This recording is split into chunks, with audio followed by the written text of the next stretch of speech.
The Trump administration threatens to crack down on illegal immigration with sweeping ICE raids.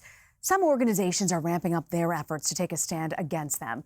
Former Maryland Democratic gubernatorial candidate Krish Vignarajah was recently named the president and CEO of Lutheran Immigration and Refugee Service. The Baltimore-based organization advocates for migrants and refugees. And after being named CEO, Vignarajah, who's a refugee herself, said that she, quote, is committed to ensuring that all immigrants seeking a better life in America are afforded the same opportunities as my family's received to pursue their dreams. Well, Krish joins us now from Baltimore with more. So, Krish, give us a sense of how religious organizations like yours, the Lutheran Immigration and Refugee Service, are dealing with expanding and helping the migrant community in the U.S. at the border. Part of our effort is obviously focused on the, border humanitarian needs. Because the government hasn't stepped up its response in terms of the influx coming across the southern border, it has really been faith-based organizations like LIRS that have been leading the charge, that have been on the front lines. So part of our efforts have been when ICE has dropped off 80 individuals, 100 asylum seekers. We found churches, shelters, a community that have rallied around these individuals. We'll provide room, board, help with onward travel for unaccompanied minors who are coming across the border.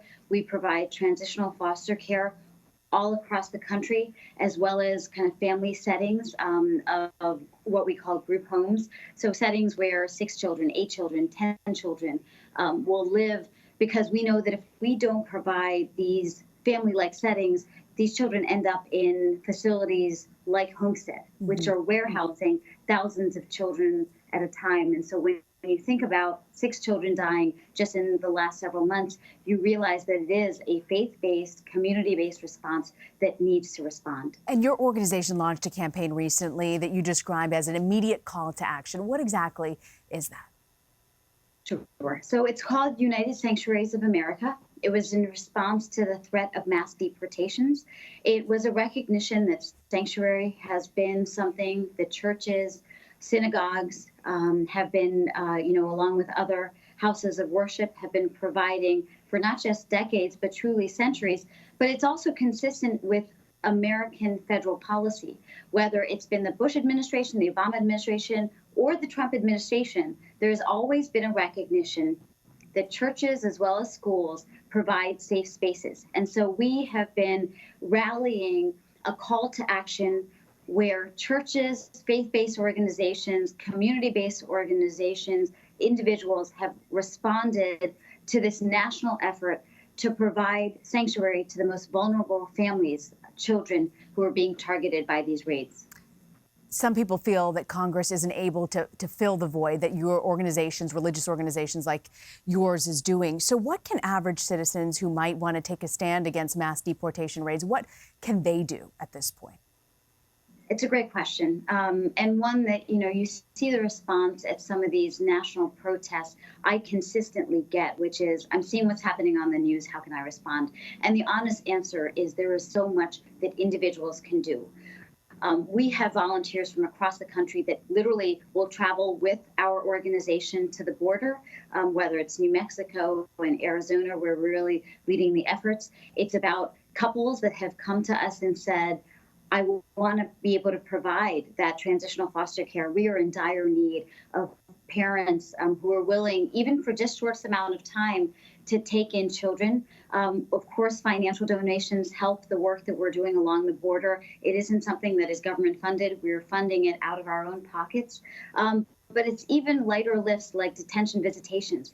So many of the migrant children, parents, individuals that we work with, they see just hostile faces. They're put into the most horrendous conditions, even on American soil. And so having, a person sit across a table and say, we welcome you, that is who America has always been, is an incredible overture. And so for us, what we hope is that people realize that, yes, you see these torturous images of children, parents suffering, but what I always see is the volunteers in our communities, the congregations who in some cases have nothing, that have found a way to dig deep and have shown the strength, the best of America. When you deal with these communities and those affected, what stands out to you with your interactions with them? Well, I'll tell you, I mean, look, in some ways, this issue is very personal to me. My family fled a civil war when I was 9 months old and came to America. And I know, thank God that America welcomed my family just as they welcomed the tired, the poor, the huddled masses. And I know a lot has changed since then in some ways, but a lot has stayed the same. And today there's a family just like mine that wants to come here and raise their children and pay taxes and live a safe and decent life, just as so many Americans have done before. And we welcome these immigrants and migrants not because they are Americans, but because we are Americans. And that, I think, is what I see. The board chair of our organization said this at an opening prayer for one of our meetings: from darkness, light.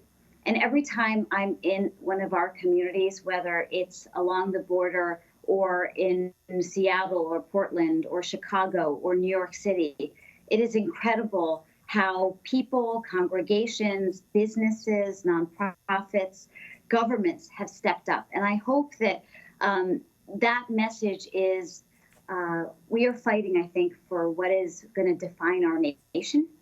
I know that we are in tough times, and when you see these detention centers, when you see the deaths, of course, they are searing images. But I really do think that we will come out of this stronger and better, and remembering what America has always been, which is a nation that was born and built by immigrants. Krish Vignarajah, thank you very much, Krish, for joining us. Thanks for having me.